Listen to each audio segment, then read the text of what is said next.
Probably help if I turn my camera. There we go. Hey, I'm live now, and we're waiting for Scott to join us. Not sure where he's at right yet. Haven't heard from him. He's probably on a phone call with work. Seems to happen a lot with the real estate. You never know when somebody's going to call and say, "Hey, got a house, want to buy it?" Things like that. So, how y'all doing today? Welcome to Odd Musings number 258. Hope everyone can hear me just fine because I haven't had a chance to check everything out yet. We got a fun show here. We're going to do a little coming attractions today. Talk about a bunch of stuff we've seen, stuff that's upcoming. I had a chance to preview Maverick last night, so I'll talk a little about that here in a little while, stuff like that. But let's go ahead and start off with a little ad reading here. We've got Loringer Family Chiropractic Center located in Belleville, Michigan and Dexter, Michigan. And they take great pride in providing the finest chiropractic care to each and every patient, offering on-site digital x-rays, massage therapy, orthotics by foot levelers, young living essential oils, all in a family-oriented environment. You can give them a call here at 734-697-4244. And of course, here at Loringer Family Chiro on the Book of Faces Facebook. And we have a link over at oddmusings.com for you guys as well. I've been going there. It's been 12 years now. I waited a few years for a car accident. I never really thought it would help. And so when I started going to the chiropractor, I started feeling better, and it's been a regular regimen for my health and wellness. So definitely check out Loringer Family Chiropractic Center, PC. Welcome to the show, Scott. Hey, how are you? I figure you're probably on a call. Actually, I was. A good segue into Team Titans of Real Estate. Why? Because you matter. That's right. Even though we utilize the latest in tools and technology to master. Blah, blah, blah. You know the spiel. I'm trying to. I have like 5 things on my brain at one time, and it's like. Anyways, for real estate. There we go. Thank you so much for putting that up. It's been a crazy market. One thing I want to talk about today real quick, because this is actually the phone call I'm on. One thing you got to be very careful of when you look to sell your house or even buy a house. Every Yahoo under the sun, every neighbor, every coworker, everyone's going to suddenly become an expert to give you advice. And I'm telling you, 99% of them are completely wrong and talking out of their butt. They don't have a clue what they're talking about. And it becomes frustrating, but in a professional and polite way, I'll handle it, objections, but it becomes frustrating because people who are no knowledge of anything are like, well, my neighbor sold for $50,000 million. You pull it up and you're like, no, they didn't. They sold for like half of what they say they sold. Sellers, a lot of times there's a pride issue that comes in what neighbors will tell other neighbors, and they want to project what they sold for as higher than they did. And there's so many times someone will be thinking their house is worth so much more because the neighbor down the street did something, but we have access to the actual facts of the deal and we can pull it up. And so many times it's wrong. It's not what the seller lied. They wanted to inflate their values and look better than they were. It's the typical story. It's well, I caught a fish this big. Yes, it happens a lot. Big. It was a monster. And this is why market analysis are so important, because we're not looking to. Our purpose is to give you the information you need to make the best decision possible for you. And so many times people are like, oh, you're just trying to. It's so funny. No matter which way you go, oh, you're trying to overinflate it to get the deal. Oh, you're just lowballing it. It's like, what's my incentive? I'm just trying to give you the best information that's out there. When we do our market analysis, we bring the proof with us. We bring the comps. Another thing that is often wrong for people is they'll say, well, the neighbor down the street sold for this, and it might be correct. But what they don't know is the neighbor down the street has 300 extra square feet, has a full extra bathroom. They were fully updated throughout. And that's why we come to your house to do the market analysis, because we have to see your house firsthand so we can truly make sure, are we comparing apples to apples? Because 300 square feet difference will make a big difference. Having a basement versus not having a basement will make a big difference. A 1-car garage versus a 2-car garage will make a big difference. So there's a lot of nuanced things, even if everything is the same. A lot of people sell their houses when the roof is old, the furnace is old, everything's old, all the expensive items need to be updated, and they're selling to get out of doing that. And then you're comparing to the house down the street that sold for $50,000 more, And it's like, well, they had a new roof, new windows, new furnace, new hot water tank, new AC. That adds up really quickly when when the mechanicals, as we call them, are fixed up. So it's very important to give us a call. We come out, we have no interest in puffing ourselves up and giving lies. There are certain people out there who will tell you a number just to get your business because it's the highest number out there. It's like, oh, well, he must be the smartest realtor. He said my house is worth 100,000 more than everyone else. Well, they might just want to put a sign in your yard to get the leads and then sell those people other houses. There are people who unfortunately practice that way. We don't, because we take pride in our numbers, that, you know, how close we are to sales price versus and how fast we're able to sell versus, you know, just having these houses that constantly expire and don't sell because they're just so overpriced. So if you want an honest assessment of your house to get the best possible advice possible, give us a call. Jill and I, we want to help you. It's our number, 586-232-5144, or just simply right there. That's our Team Titans page on Facebook. It's at Team Titans RE. So there you go. The RE's for real estate, to help you remember. Because he's a realtor. Realtor, yes.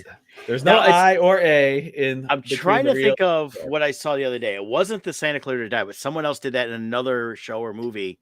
And they go, it's realtor, not realtor. So, yeah. I'm like, oh, you stole that. So when the average person says it, I really don't care. A lot of people say realtor, but it really bothers me when realtors say realtor. Athlete. It's just like athlete. Athlete. Yeah. I'm an athlete. Okay. Athlete. Yeah. So, hey, today's a very important day. Today's May 25th. Yes. And I know what you're thinking. You're probably thinking, they're short, but your shirt, man, it's good. Nope, not at all. Watch this. It is Towel Day.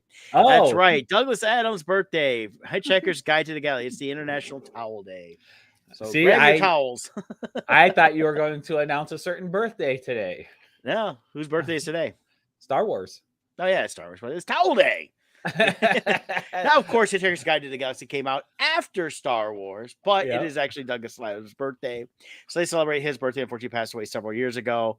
As you know, if you're a fan of Hitchhiker's Guide to the Galaxy, this is kind of the day. So, of course, a picture of him back in the day when he had his robe and his towel, and he was Arthur Dent. Great book if you've never read it. I really liked the movie from 2005. I know a lot of people didn't. They said, oh, he wouldn't have wrote that movie. He did write it. He wrote like 98% of it. And so the changes he did in it actually mixed the first book and the fourth book in his series. If you read the fourth book, it was basically a redo of the first book, and he changed the love story aspect. So Arthur and Trillium fell in love. So nice. But the first three are kind of the canon for most people. So, but I love them all. They were all a lot of fun. And so happy birthday to Douglas Adams. But of course, yes, today is Star Wars Day as well. Not just May the 4th be with you as Star Wars, but it's also May 25th, the anniversary of A New Hope. That's right. And for those who are too young to remember, which unfortunately are becoming a larger and larger group of our audience, it was chaos back then. It was long lines of people waiting to see this, and then May 25th, when it came out, it was actually only long lines in like New York and LA and a couple other places. It didn't get a wide release for a couple weeks. Yeah, let's see if I can zoom in a little more. There we go. Yeah. So it was just nonstop line. This is something that took the world by storm. The importance of Star Wars is, at that time, it's really taken for granted what Star Wars is now. But at the time, movies have become darker and darker. The economy as a whole, people, actually much like today, inflation out of control, and there's all kinds of issues with energy costs, and the mood of the country was actually becoming pretty dark. Mm-hmm. And Star Wars broke the mold in that it was this hopeful movie. It broke the mold in science fiction storytelling with the special effects. I mean, my favorite quote is in a documentary. They were talking about how they were too dumb to know they couldn't make this movie, because most of them were right out of college or still in college. And all the experts said these type of special effects can't be done. So they invented most of these special effects that are now used throughout the industry as a standard. So it's quite amazing. Even like the use of music to tell the story, and there were so many things that Lucas did that broke the ground. Merchandising, he had a vision of how the merchandising money would go, and the toy market wasn't like that. Now we take it for granted how the toy market is, but that was really Lucas. So a lot of awesome stuff came from Star Wars. Oh yeah, it was huge. I remember as a kid seeing it in the drive-in, and just enamored by it. Everything Star Wars, I got toys. It took a while, of course, to get toys. The toys didn't come out right away. Right. For Christmas that They year, sold in an 77, empty they sold a box. Yeah. So the brilliance of George Lucas is he would even manage to sell an empty box full of non-toys. So something else here. Let me share this real quick. And it's a movie I wish would come out. It was supposed to come out a year ago. Finally, it was done in 2004 or 5, somewhere around there. 5/25/77. And the guy that did the movie, I believe he did Angus and a couple other ones.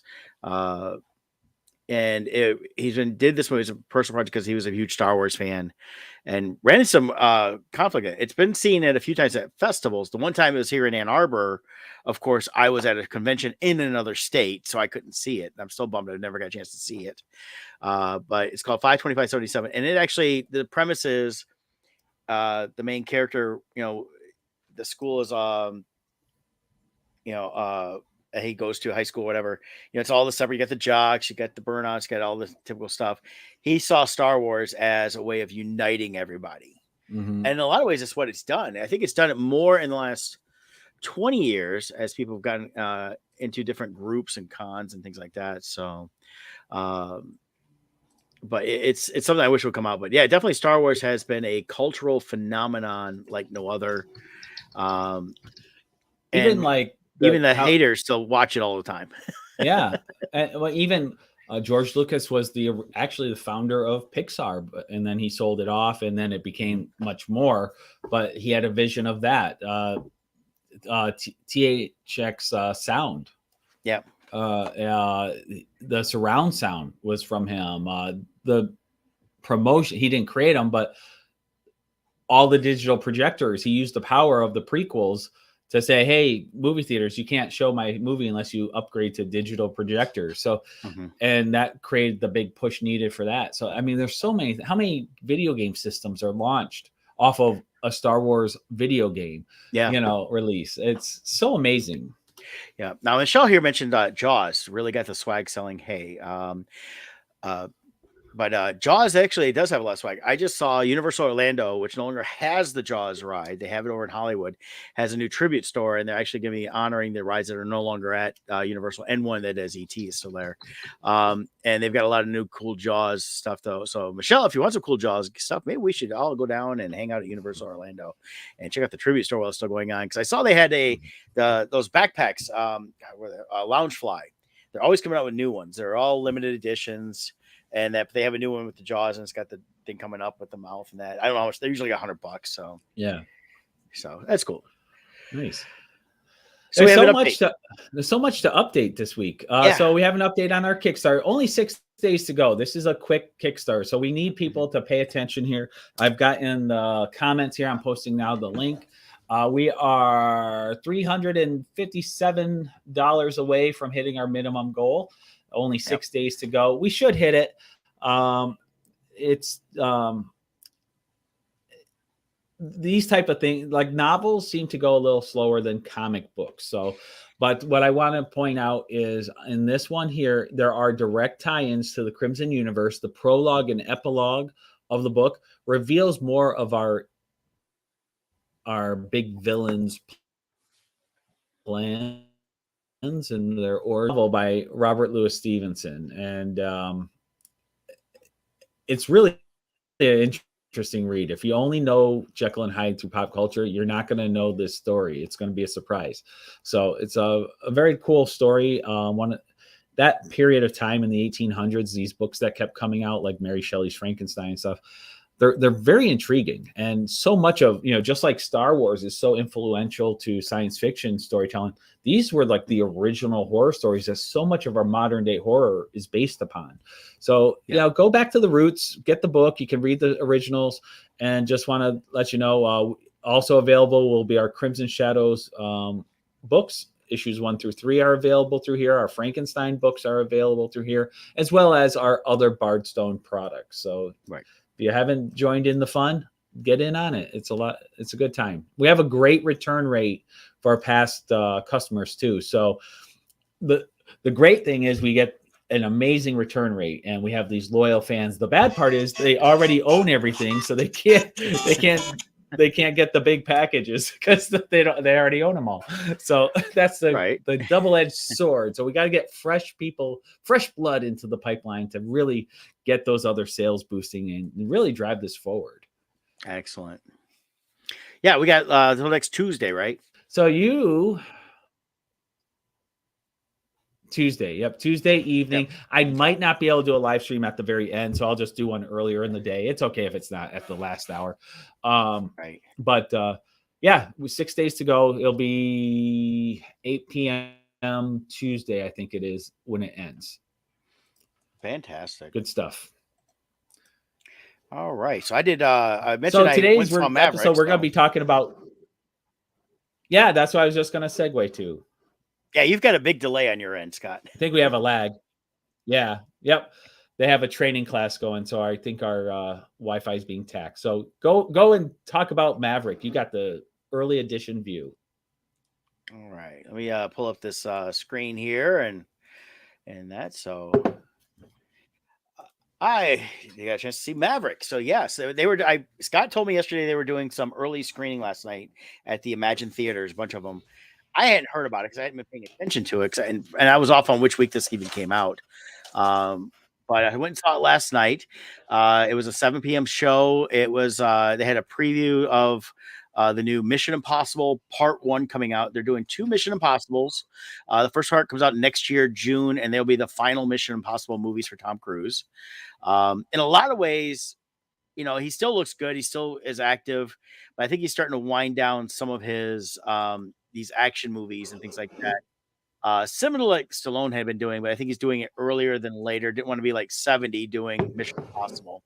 So he's winding that stuff down. Because, there's times you look at him, he looks like he's about 35. And then when they do some close-ups, you can see Tom Cruise just getting the age on him a little bit. It happens to all of us in that. No spoilers on this movie. It's a typical 80s style action movie. You're going to have a lot of that. It's got great score. The only thing about it I'm going to talk about spoiler wise, I don't think it's a spoiler, is the opening feels just like Top Gun. So it's an opening similar to the original Top Gun. It draws you in, and then they start telling you the story of what's really going on and where Maverick's been and everything else. And we learn about that. I personally loved every bit of this movie. I thought it was great. A lot of homages to the original, in ways that kind of mirrored the original in some ways. They wanted to hit certain points. Of course, you're dealing with a franchise. You've got to have certain points. You can't completely veer away and not be what the original was in some ways. I like the story of this. I like the actors. Miles Teller is co-stars in this and plays Goose's son. That's been announced for a while, so that's not a spoiler. He had the cheesy mustache like Goose had, and he looked a little bit like Goose. I've not been a big Miles Teller fan of a lot of stuff, but I did enjoy him in this. I think the best thing he's done is The Offer still, but definitely check out that. And then the other thing, and I'm going to put myself on larger screen here. When I walked out, they gave us a couple freebies here. I got a nice little cool pen, collector pin. Oh, cool. Very cool. And then a neat poster. Maverick's helmet. Is that what that was? Yeah. It's essentially Maverick's helmet as a collector pin. So this is just nice. Was cool. I had a feeling they would. Usually these previews, they always have some type of little giveaway. I've got several pins and coins from different like Marvel ones, especially. But again, I got a couple people commented when I posted I was seeing it last night. No spoilers. What do you think? I'm gonna tell everybody, go see it. It was fun. It felt like the fun summer movie I've been wanting to see for a while. It was worth the 3-year wait because it was 3 years ago. Scott and I and Kevin were at San Diego Comic-Con when Tom Cruise announced in Hall H about the movie being the next release next year. And then, of course, COVID hit. And as he said, they did an opening with Tom Cruise and they showed us some stuff from the premieres. But he said, they made this movie for the fans. He goes, we made this movie for the theater. So you want to see it in the theater. So that's why it's been not released streaming at all along with this. They waited till they can get it in a theater for the crowd to see it. I saw it in IMAX, as Imagine calls it. It's not full IMAX, but I'm tempted to go see if an IMAX is showing it, maybe in 3D. The sound was phenomenal. The jet work was great. They said they did a lot of practical effects for this. So looks like Scott had to bump out. But definitely it hit all the marks. And you see the character, you see Maverick. They don't spend too much time on what's happened in the last 35 years. They kind of cover it. And basically Maverick is Maverick at this point. And then they get into the main story. And I said, I would go see it again in a heartbeat in the theater because it was that good. And there's some movies lately I've enjoyed seeing in the theater, but don't care to see it again in the theater because I just don't want to take the time. But this one I would. So definitely go see Top Gun Maverick.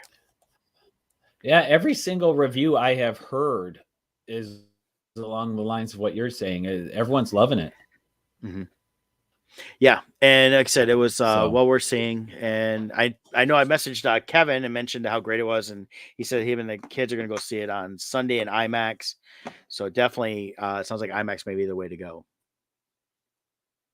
I think Scott froze again. So we'll see if he unfreezes. Scott, if you can hear me, you might want to just set your phone up and use your phone for a little bit so we can chat back and forth there. So, and there's Kevin right there. Hey, Kevin. So definitely go see that. So Scott keeps blanking out because he's got people taxing his internet because they're doing a big training class in that. So we'll try to move on a little bit here. So we got a bunch of stuff coming up this week. Friday's a big day. I'm going to start off with what's going on with Netflix. We have the release of season 4, part 1 of Stranger Things. So that is coming on starting on May 27th, which is Friday. And let me see if I can bring up this image here. So usually it used to be me that had problems with the internet. It's Scott this time only because I got a new computer. It seems to be working much better, but I don't have to share the internet with anybody in my house. So that does help out there. There we go. Oh, it's kind of small. There it is. It's small. Let's see if we can zoom it in. So, I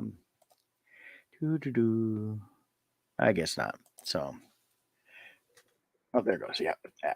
So, not the best picture in that, but this is kind of interesting. They announced Stranger Things season 4, and volume 1 will be May 27th, and most of these episodes are going to be almost feature length long, and the last 2 for sure they say are feature length. Now I was a little confused myself when they said if it's going to be the end of volume 1 or the end of volume 2. They maybe just talking about volume 1. And I saw people online complaining, "Oh, these are too long. Why are they so long?" Basically, I think what we're getting here is 2 seasons. We're getting season 4 and 5, and with the delay in with COVID because they had to wait over a year and a half before they can start filming. They want to get all the same because, of course, all the kids have gotten older. I mean, Millie Bobby Brown just recently turned 18. Most of the kids are between 18 and 20 now. So they're covering their high school years, according to the trailer in this. I'm really excited about it. I'm working all day on Friday. So Friday night is going to be an interesting time coming home because we have Stranger Things 4 coming out. Start watching that. We also have Kenobi. So definitely looking forward to that. Well, as soon as Scott gets on, we can discuss a little Kenobi stuff on that. But we definitely have a lot of cool stuff coming out within the streaming realm this next several weeks here, as well as a bunch of movie stuff. So I think there's Scott now. Yep. Did you finally get on your phone? Yeah, I'm trying out my phone. Can you hear me okay? Yeah, much better. So okay. It's hard when they have a training thing going on. It just eats up all the bandwidth, I guess.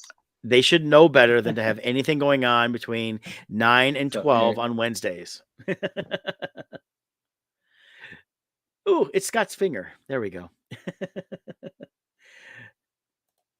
So this is always fun when one is having issues with the internet. So, you're back. Yeah. All right. Can you hear me okay now? Yes. Yeah, you Perfect. I froze for a switched second off. there. Yeah, it was on the Wi-Fi, I noticed, so I switched it over to just the cellular data. So Oh yeah, yeah. If your we if your phone computer's not working Wi-Fi, your phone's not going to work. right, exactly. So now it's on the regular stream here, so we should be good. Yeah. So I went over a little bit about Stranger Things already. I mentioned how Oh, that's going to yes. launch on Friday. Talking about the length and stuff.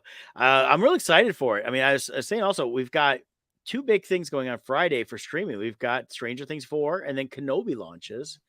Yeah, Uh, I'm so excited for Kenobi. yeah, it's going to be. And neat thing about this is they're doing 2 episodes for Kenobi. So basically, you get a Kenobi movie on Friday. You get the first 2 episodes.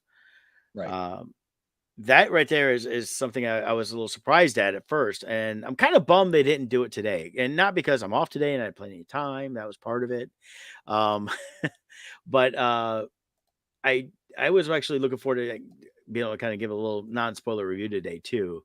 Mhm. Uh, but since they're launching on Friday, I'll try to watch a little bit on Friday if I get a chance before I leave in the morning to go to work. Um, but it's Yeah. definitely exciting about that. I like the fact that they are doing the 2 episodes to start off, and there's only 6 episodes. Yeah. So we get 5 weeks of this, and then the next one will be the Andor series, which are starting to promote a little more. And that one, Mhm. have you heard the story on that one? Um, kind of. It the It, end of it, I believe, takes us into Rogue One. yeah, but it's going to be the second season. So it's going to get 2 Okay. seasons. They're talking Okay. 12 episodes each. So we'll get 24 episodes of Andor, is what they're saying now. And at the end of it, it'll take us right into Rogue One, which I think is good. There's no reason to drag out his story beforehand because we know where he ends at.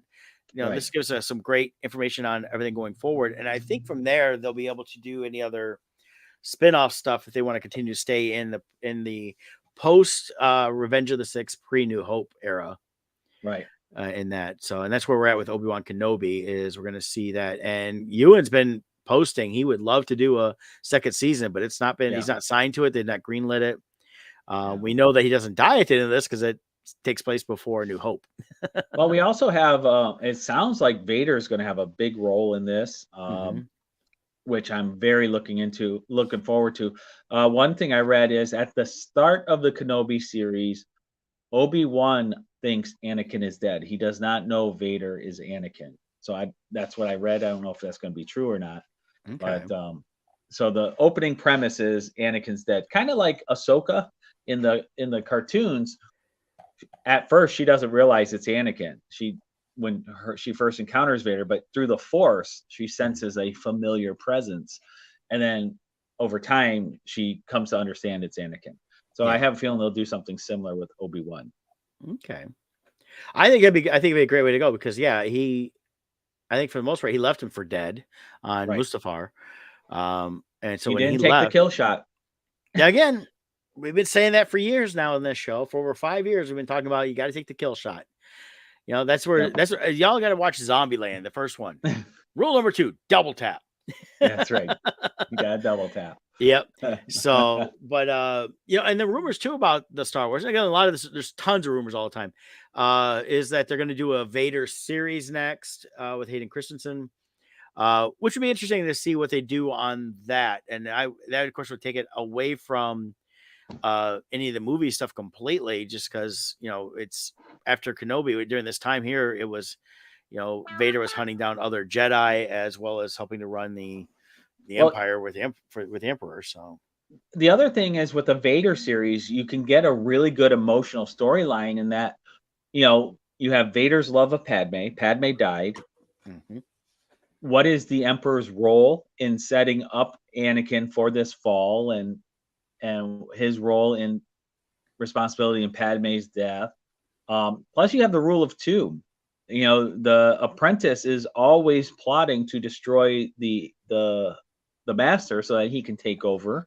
So there's like some really good Mhm. storylines they can do to really show the Sith side of things and And the they've explored a little bit of relationship. that in the expanded universe stuff they had, the Legend series, Mhm. video games. There's always been talk of, well, this is Vader's apprentice. So I mean, they've really not gotten into anything current canon now with Vader's apprentice. Right. Uh, Yeah. In the games, we had the Force Unleashed. where Vader was developing secretly his own apprentice to help him take out the Emperor. Yep. That would be cool. Bring in Sam. Blanking on his last name. Starts with a W. Whitmer. Yeah. Bring him in, and he could play Starkiller. Yeah. You know? He doesn't have to be a young version like he was in the video games. They could age him up and let him be his current age, but it'd be awesome to have him as Starkiller. Yeah. Yeah, if they chose to go that route. Most likely, I doubt they would. They probably would do something completely different because it seems like other than Favreau and they use a little bit of it, they like to completely change stuff and reinvent something. Yeah, I would normally agree, and I do agree. But where our sliver of hope in this is Sam Whitwer, yep. Whitwer. Thank you. We have our governor Whitmer. Yeah. I have a friend who is Whitner, and this is Sam Whitwer. So I'm like getting all these it's like but he is still associated with the franchise in that he does the voice of Darth Maul on the he did the voice of Darth Maul in the Solo movie. He also does it in the cartoon. So he does have a connection with the Star Wars franchise. So I can see them working it in. Will they? Who knows? Yeah. The Filoni does have a good way of bringing in expanded universe stuff with a twist. So we'll see. Yep. And that's Sam right there. That's my dream list. Yeah. That's Sam right there. And again, he did the voice work for Darth Maul and did a great job there. And then, of course, from the video game. So he's got, and we've seen him at a bunch of shows. I've met him a couple times. Nice guy. Met him more in passing at the shows than actually going to his table. Pittsburgh Comic-Con, 10 years ago. He was just kind of wandering around. So the other nice thing about this time point is it actually would fit perfectly if they were to work him in as Starkiller, in that in the video games, it turned out to be Vader actually kind of created the foundation of the Rebel Alliance through Starkiller. It was a great twist they had at the end of that video game storyline. And it would fit in the timeline of where this is taking place. Well, I think it would be cool. Yeah, it'd be cool. Like you said, though, statistically speaking, they are probably not going to go that route, but I wouldn't mind if they did. Yeah, I personally, I'd like to see him. I don't care if they use the Starkiller or just bring Whitmer in for something. I think it'd be cool to actually have more live action stuff on that. So. For sure. Yeah. So we're kind of doing like coming attractions today and talking about things coming out. And one of the things coming out is the new, and I'm gonna share it here, is the new trailer we got for Thor: Love and Thunder. Oh, this is so awesome. So we're gonna share this with you guys, and this is the full 3-minute trailer that they just recently released. Yep. So here we go. Kids, get your popcorn now. Let me tell you the story of the space Viking, Thor Odinson. He was no ordinary man. He was a god.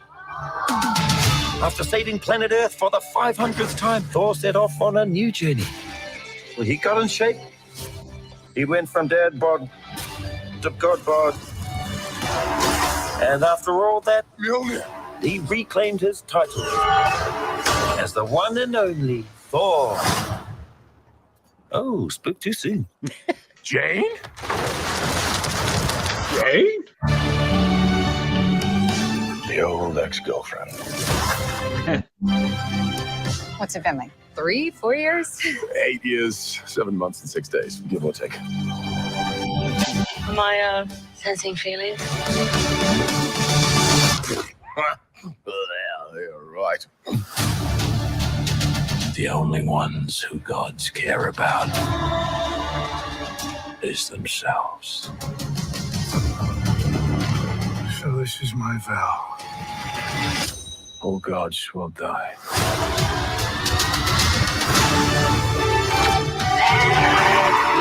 I just want to say that was very, very impressive what you did back there. He's just my first bad guy. You never forget your first.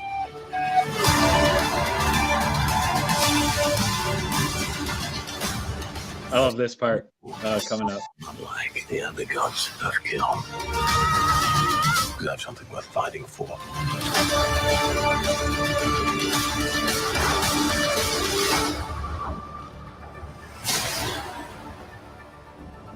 Let's see who Right you here. are. I take off your disguise. And flick. Oh, you flicked too hard, damn it! You Sure, flicked too yeah. hard. And eventually, grape. You flicked too hard. And I love Russell Crowe as Zeus. That's gonna be awesome Yes. too. That's You gonna know, be good. one thing this trailer revealed though, something we speculated on, and it sounds like Jane is not the Jane from a different multiverse, but from his own. So Yep. we got to figure out what happened. How'd she become Thor? So that'd be revealed, I'm sure. Yeah. But One thing I'm really hoping is, I mean, this is just a small bit from the trailer, but Mhm. Christian Bale as Gore is pretty amazing from what we see. I really hope they have a habit in the Thor movies of killing off the bad guys in one movie, and I really hope he survives and we could. I hope he has a multi-movie deal here, and because for me, I like the connected universe, and the kind of power Gore has, he and his look, he'd be a great villain to move ahead into as a part of a larger story. right, I think so. And you know, it's and it could be somewhere he crosses in. I mean, we see a little bit of Guardians of the Galaxy there. So we've got a bunch of stuff. I was looking up Gore here, and you know, he's the God Butcher as he's known. Um, so he has encounters with Thor in the comics. Yeah. So definitely, you know, they've been around. So it's instead of killing him off, you know, and of course it shows here legacy and resurrection, because even after death, Gore had managed to leave his mark on the Thor of Earth 616, as Gore's philosophy was responsible for Thor becoming unworthy and being unable to look at Mjolnir. So, Oh, is that how that's? I didn't know that part. yep. So there could be something tied into this where he could, if they did kill him off and they want to bring him back, it doesn't mean he's gone. And so we'll see what happens there. So that'd be interesting to see on that. So Very cool. So excited about I don't that. know with Thor becoming unworthy. That was a really good storyline, but so close after his depression and you know, going to his dad bod and everything. I don't know if they would do it so soon. But I don't think they're going to. I don't think they're going to do it in this incarnation. Yeah. At least not from what I can tell from the trailer. I mean, they could. Oh, yeah. But it looks like this is. I mean, this is more of. They're introducing Jane. I think they're going to eventually. I can see this actually opening up wide for a lot of the other Thors they have introduced over the years. And Natalie Portman, she's got some arms on her. Yeah, She did pretty good at hitting the gym, it looks like. Yeah, she looks fantastic. Yeah. You know, real excited about her in this role. 'Cause I mean, when I first heard about it, I was like, okay, we'll see. I like her. I've always liked her. She's a great actress in my opinion, but it's one of those things I was like, is she could be able to pull this off? And you know, from what we've seen before, she was never the She's always been very petite and skinny. yeah. But she put on some muscle for this. Yeah, and not tons. I like the what they did here. It's a good blend. Good balance. So let me although we could, with her current buffness, we could bring her over to Star Wars and have Padme resurrect. yeah, here's a good shot right here. Yeah, you can she's got some shape to her arms. Yeah, she's bulked up a little bit. She's toned a lot more. She's got a little strength to her. And really, I think the secret is she packed on the shoulder muscle. And Yes. that's what gave the shape to her arms, is the shoulder muscle. Yeah, she's got you can see she went for more of that V shape that kind of where it slopes down around and that. And so so it's got a little more broader here, so that helps out. But I liked it. I love that we have was it Korg? Yeah. I love Korg. He needs his own show. And all he's gonna do is just narrate everything. Yep. Get him and Luis from Ant-Man. Yeah. Hanging out. There you go. That's the new Disney Plus series, and it's not actually it's the Korg and Luis show, and they could do it like a nighttime talk show. There you go. Oh, a talk show, that would work. Yep. And then of course we got Valkyrie back, so she's hanging out. I do like to see like that. Watch it. They see naked Thor, and they're like, Should we do something? Hold on, man. Here's want some grapes? Yeah, let's see how this plays out. Now we are starting to see a theme when it comes to Tiki Watiti. We had Hulk butt in the last one, and now we got Thor butt in this one, which means we could hire him for Crimson Shadow since we had butt in the first issue of Crimson Shadow. So Tiki might want to do our movie. Yeah, there you go. So in that, but yeah, so Thor comes out July 8th. Super excited about that. Definitely I'm gonna be looking for a early preview of that if they have it. Real excited, man. I am so glad that Chris Hemsworth went to them and said, look, we need to have better Thor from Dark. I like Dark World now more than I did when it first came out, because I see how it fits better into the whole scheme of things. But definitely Ragnarok was my favorite Thor so far. This one looks to be just as much fun. I'm so glad he said we got to make these Thor movies like the Guardians movies. He's got to be fun, because Thor in the comics was it became fun through the 90s and 2000s. Also, that's why I did a lot of reading in that.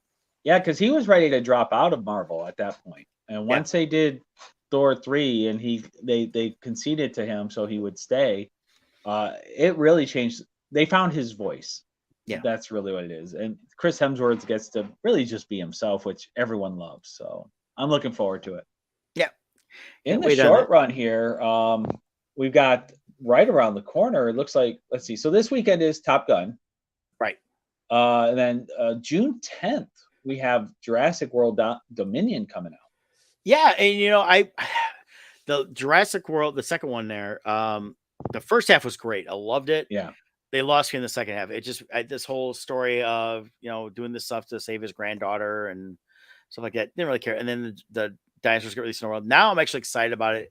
This one is actually wrapping up everything Jurassic World, Jurassic Park. They're bringing back the original main two people from three people actually from Jurassic Park. Yep. And they're truly bringing them back. Whereas before it just turned out to be little tiny cameos. Right. Yeah, because it was Jurassic Park 3. They brought Alan back, and so it was. But like they kept talking about how Jeff Goldblum was coming back in the last one. It turned out it was just like a little tiny scene of him talking, whereas now this is going to be full on fighting dinosaurs. Right. I was going to see if I can find the most current. They haven't done a final trailer yet. So now the funniest thing to come out of all this is Laura Dern is. Made some comments. I hope she's not reading all the comments from all the people, including myself. She was talking about how inappropriate her relationship with Sam Neill was in the first one because she was only 23 and he was 43 or something like that. And all the comments are like, I thought she was 40.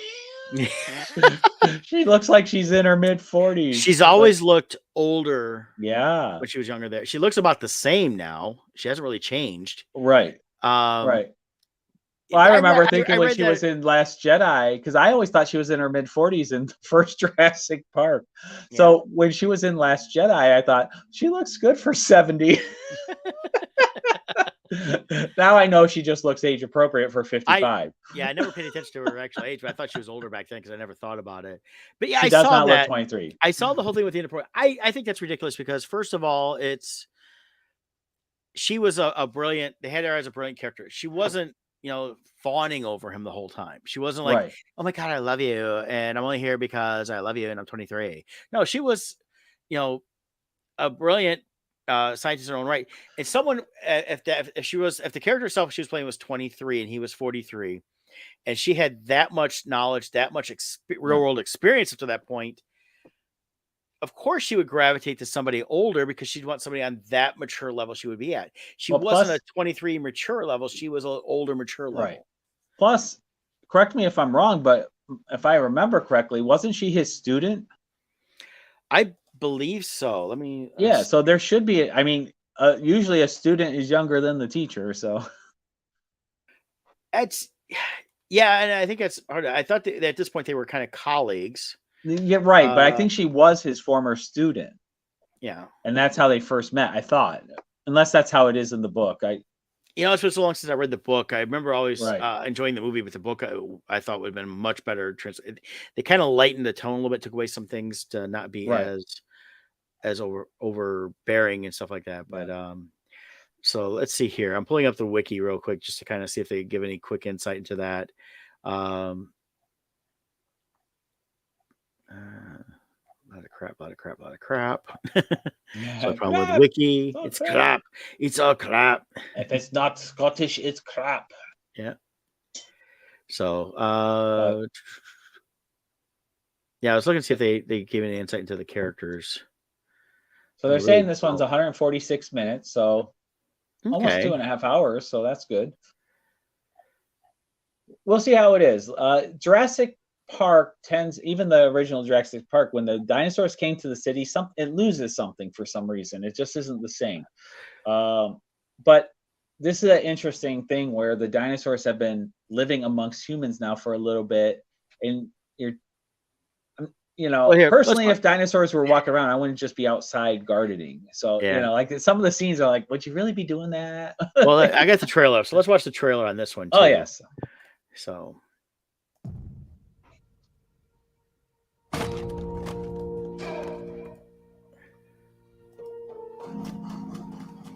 Blue had a baby. That's impossible. Hey, girl. You look just like your mother.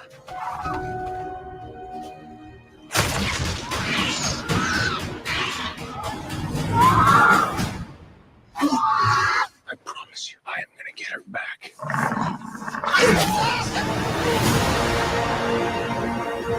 Genetic power has now been unleashed. We made a terrible mistake. The doomsday clock might be about out of time.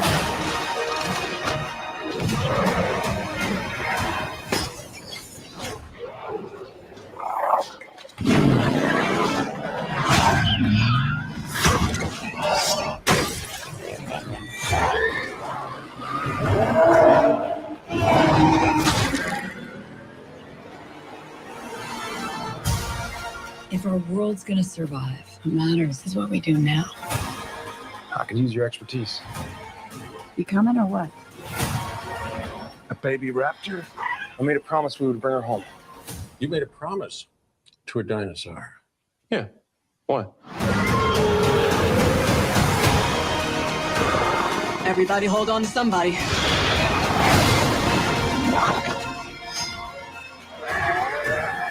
That can't be right.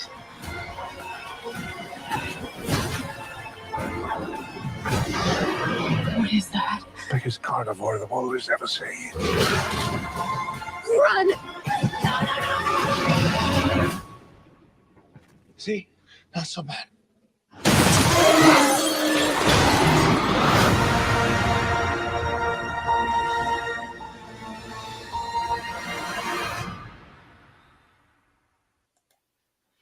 so that's coming out in a couple weeks, yeah. It looks good to me. I am looking forward to this, and it'll be nice to see how they wrap everything up. With this Yeah, I wasn't movie. excited about it till I saw the trailer, and then I was like, okay, there's. So I pulled this over, look real quick, back to the original. Ellie Sattler is a paleobotanist, which means that if she is actually considered a paleobotanist, the character wasn't 23. She may have been 23 in real life. She was playing much older. So I think her statement, I think was a little ridiculous. And I think it's just unfortunately trying to capitalize on the Me Too movement. Maybe. As well as give her a little more people like, oh, we haven't thought of her in a while because last we knew her from Last Jedi and from Jurassic Park. I haven't seen Laura Dern in a while, and she's a good actress. I mean, she's done all this stuff over the years, but she's but it's just, I think this was a I disagreed with it 100%, and she may say it was inappropriate and she thought it was, but that was the characters. If she was actually having a real relationship with the actor that was 20 years older, and now she says, "Oh, it was inappropriate." Well, what was inappropriate? You were an adult. Yeah. And well, the other thing is too, it's Hollywood. I mean, name a Jack Nicholson movie. I think there's only one where he had a co-star that was his age. Oh yeah, there's like About Schmidt. Yeah, and it was a big story that he had a co-star his age. Yeah. Like I personally would like to see more Hollywood showing naturally aged females instead of, everyone going getting plastic surgery done, and like Jamie Lee Curtis, she's aging properly. She's not getting all the work done and stuff. And but these actresses they're trying to fight so hard to look 20. It's like just age right and be whatever you are. Yeah, but I'm looking forward to this. And it's we hear this a lot that the Hollywood itself, they're the problem. That they're not. They will only want these young ones. There's so many of these older women that are in places now where they are producers, they are directors, stuff like that. They need to start saying, okay, we need to start making these movies. Problem is they want to go through the studio system, right? And if they don't, and it's like, my thing is this: if you don't want to be part of the studio system, you need to learn to go independent if you have a good story to tell. Right. I personally, that's the whole thing. That's one thing I had a problem with the Superman Returns movie. I like Brendan Roush, but I didn't care for two things in the movie. One was the story of making him a deadbeat dad, but number two was the actress they had playing Lois Lane was too young in real life and came across too young. She was like 21 trying to play like a 28-year-old. I said it didn't work. And they were trying to go with someone that could be around for a long time. I was like, no, they should have went with the 28-year-old. Could be long. Age them. There's no problem with that. That's the problem I had with that movie entirely was was that stuff. So I personally agree with you. I'd rather see a woman aging, playing her age in these movies, because I think it comes across better. I think the acting's better. They have the real life maturity on that. Right. But even Laura Dern back then, 23, she was playing someone who already had their doctorate. So either she was a savant and a genius who graduated way early, or she was actually 23 years in real life playing someone who was probably like 30. Then at that point, you're looking at only 10, 15 years difference on that. And they were colleagues. And of course, like I said, when you're dealing with people of like minds, age isn't an issue. Right. So, but I'm not going to show the trailer for this. Avatar is coming out. Finally in December. And they got like 3 movies in December. Yeah. I don't care. I know. This is the thing with Avatar. It's what made it such a success wasn't that it was an amazing story. Right. It was the CGI, the 3D effects, everything about it was like really groundbreaking at the time. So it became this huge hit based on that. Yeah. Now when you watch it, you can tell it's CGI. There's nothing groundbreaking here. So I think they took too long. We'll see how it does, and we'll see how the movie is. But I'm not. The trailer I saw, and you guys can watch it on your own. On that it felt like it's just a continuation of Dances with Wolves and the Stars, and they're trying to, of course, blame humans for all problems on any ecological level. I don't feel like there's going to be really a real story here that's going to be captivating. I mean, I only saw the original Avatar once in the theaters, and I've never watched it again because I don't feel a need to. There's nothing that made me want to continue to revisit this. I know from shows, Scott and I have done so many Comic-Cons over the years. When it first came out, we'd see some cosplayers, and since probably about 6 to 8 months after it came out, that died off. And in that time, I saw one recently because it's coming out, and someone's like, "Oh, there's some people that still do love that movie." But realistically, the cosplaying of characters is one indication of how well it's received by fans. Also, big movie like this was one of the top movies of all time. No one can give a quote from it. Nobody can name a character in it. Like Titanic. People will at least know, like, don't let go, Jack. Don't let go. Like there's lines that people will quote when it's a big movie. Star Wars, of course, and other ones too. Avatar, no one has any quotes. They have nothing. Because it was a spectacle. That's all it was.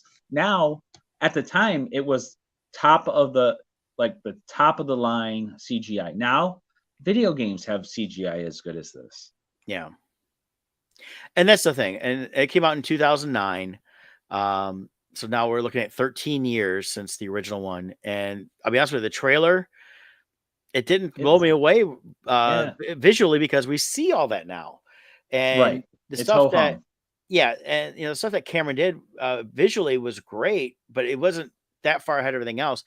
he was right there with what they were doing in Star Wars and other stuff. Weta had been doing a lot of similar stuff within the Jurassic Park movie, not Jurassic Park, Lord of the Rings. So it's just that, but yeah, there's nothing quotable in this movie. I don't know anybody that says they watch it on a regular basis. Yeah, and I regular to me watched is it. it's not all the time. It's like once a year, you know, Yeah, or every I other watched year. it one time since it came out, I think, and that was like 5 years ago, and I enjoyed it still. I enjoyed the first one, but it's not spectacular. Yeah, it was fine. I enjoyed it. I walked out, didn't hate it. Yeah. Like I'll Wasn't probably mad. see this when it comes out, but I'm not expecting to be blown away by it. Yeah, I haven't decided yet. I'll probably wait till closer if I see the final trailer and something intrigues me on the story, maybe I'll go see it. I'm looking much as far as animated movies go and CGI movies. I'm much looking forward to Lightyear on June 17th. Yeah, That's where the unexpected high point of this year when that trailer came out. I remember we were talking about it. I got goosebumps. I'm like, oh my god, I didn't even know I wanted to see this movie. And now it's only a few weeks away. You know. Yeah, I actually, I was telling Mom yesterday. I said, here it is, Lightyear. We're flying into Vegas that day. That's the day we head out to Vegas that afternoon, and we get in. Nice thing is the South Point we're staying at has a movie theater, and I said, depending, I'll probably grab a bite to eat once we get settled at the hotel. I'm sure people will be kind of tired because transition. I'm sitting there thinking I may have to try and go to the movie that night and see the Lightyear. Yeah. I am super excited about this. The toys are looking cool too. The ships and all that. A couple of the ones I've seen at Meyer, I haven't been too thrilled about. I thought they look very boxy, but I find it funny. Well, the toys, I mean, the design of the spaceships and stuff. They look cool. Designs are cool. Yeah, the actual toys themselves look kind of flimsy. Yeah, the toys themselves, all toys are cheap now. Yeah, but I thought it's funny. They have in the trailer the just like a pickup truck they use to move stuff. They actually have that as a toy now. I've seen it at Meyer. Then they got some of the bigger figures I'm not crazy about just yet. I'm waiting to see if they do something better. I figure this is the initial stuff to get out, and if they do better stuff, I'd love to see them take this and do like the Black Series. Yeah, like they do with Star Wars and have a high quality. Because they had the big standee at the movies last night. And I went and looked up it real quick at it, and he's and you can see the quality they put into the Buzz Lightyear suit within that image there. And I've seen I did see a guy online post he's building a full replica of that from this They movie. do have one high-end toy I saw a couple weeks ago, and it was like a Black Series. Like it had really good articulation and was really good. I'm trying to see if I can find it. Okay. Oh well. I don't know. I don't know what that line was called, but I remember thinking like, ooh, that looks really sweet. So there was one toy I saw that looked really good. Okay. But, well, if you find it, send me a link of that. Yeah. Here we go. I think I found it. Yeah. Let me pull it up here. SH Figure Arts screen accurate one. So let me share this real quick.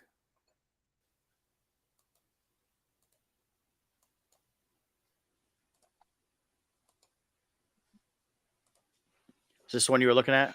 Yes, that's it. It looked really sweet in the store. So let me see. SH Figure Arts and Shogokin. Okay, so it's the Japanese companies dealing with this. Oh, well, they're also doing a die-cast metal XL-15 spaceship, roughly 9.5 inches long. nice. Scaled Buzz Lightyear. The figure will go for $70 US. The spaceship for $111. Both are slated for release this June. With pre-orders. I don't think that's the one I saw then, because I don't think it was like that, but it looked like that. Okay. But that looks like even better. There we go. And there's the ship. That's now Yeah. the regular ship I've seen in the stores doesn't look that good. They really went basic on it. Gosh, I'd be tempted to get that. That looks awesome. It does look awesome. So, I mean, you're talking to a couple guys that like our toys still. It's like I bought 2 boxes with 6 packs each. There's 12 total Muppets available. I plan on getting some duplicates, but actually, here's one of the Muppets there. There's Bunsen Honeydew as a Lego. And I actually got all 12 of those because I like my toys. Yeah. Stuff like that. So a lot of fun. Another one movie coming out. I didn't even realize they were making. Mm-hmm.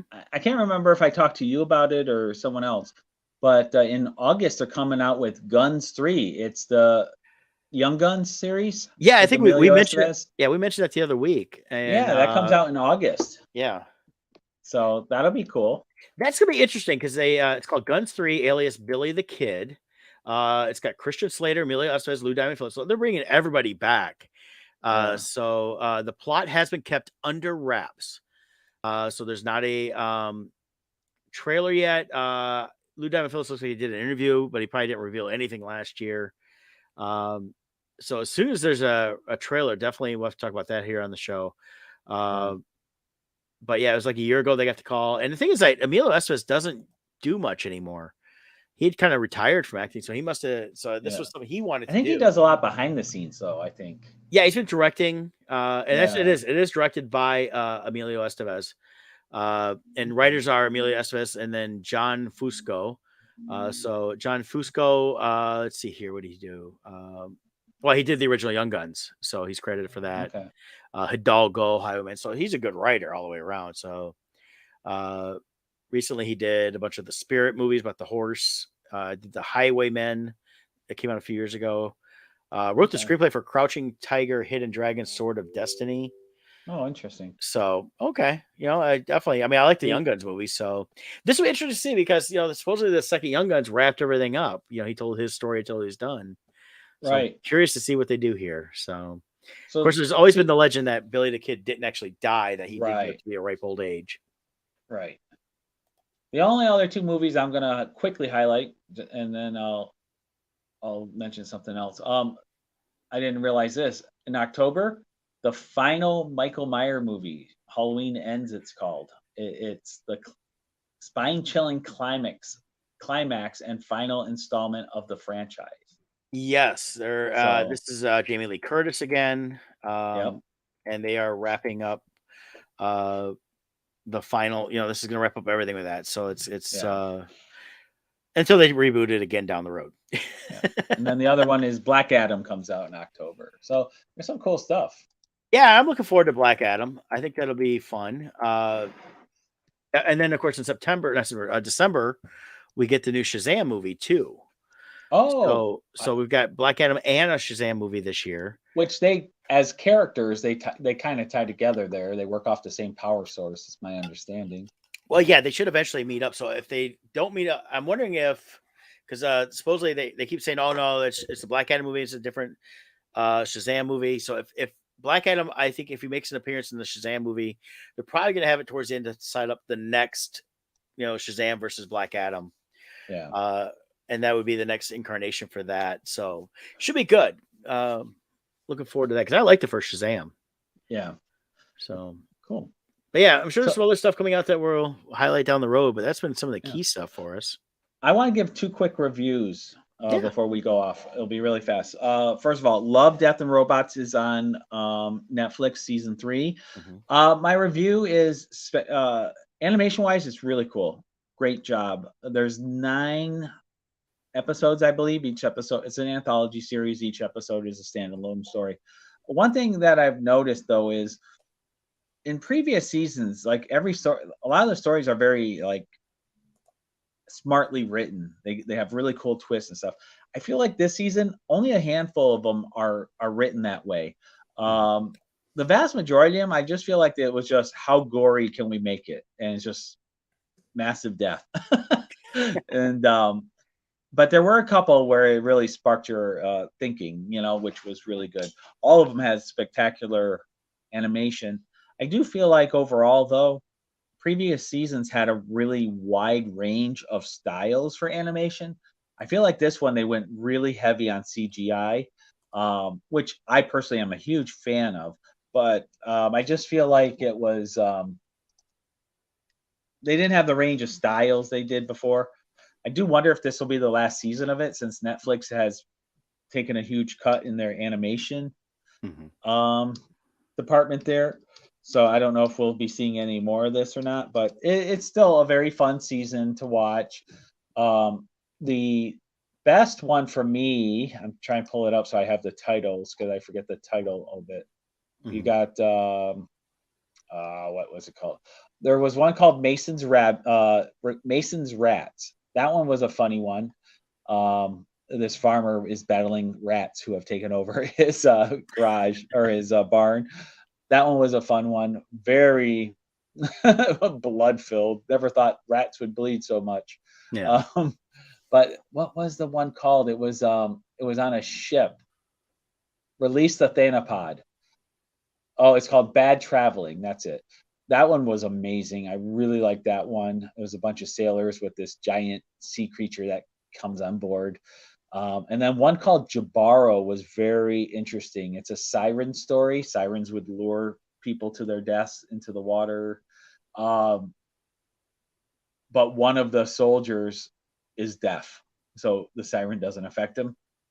It's very interesting, that story. It's told, the animation for it, it's like this hyper realism but stylized at the same time, which gives it this really creepy feel with the siren. They do a good job. But so those are my three favorite: Mason's Rats, the Jabaro or whatever. Jabaro was the one with the Deaf Knight, and Bad Traveling was my favorite. It sounds like it was the Rock with his jabroni or something like that. Yeah, jabronis. So there's that, and then my other review, really quick. I'm not going to get too involved. You can find my video, me and Jill reviewing it. Everything, Everywhere, All at Once. I don't understand it. Everybody online is raving best movie of the year. Everything. I don't get it. The trailers I saw, I felt like this was a serious movie. They're fighting with 2-foot-long dildos as nunchucks. They're using anal plugs. They're jumping through the air during a fight scene. So who can land on the anal plug first? The premise is you can travel between dimensions, multiverses, to access other versions of yourself and get their knowledge and skills. So if you're fighting, you can access the kung fu version of yourself, so you know how to fight karate, or the computer tech version of yourself if you need to hack a computer. But to do so, you have to do something outrageous and unexpected to trick the universe into opening this gateway. And it's so weird. Jamie Lee Curtis is in this. Never thought I would see a pro wrestling version of Jamie Lee Curtis lifting people over her head and giving them backbreakers and doing flying drop kicks through the air. The major weapon of the bad guy turns out to be this giant bagel of death that's sucking the universe into the bagel. It's an everything bagel, so everything is sucking into it. It's so weird. This whole movie is weird. I don't get it. So if you want to go see it. I completely disagree with everyone saying this is the best movie of the year.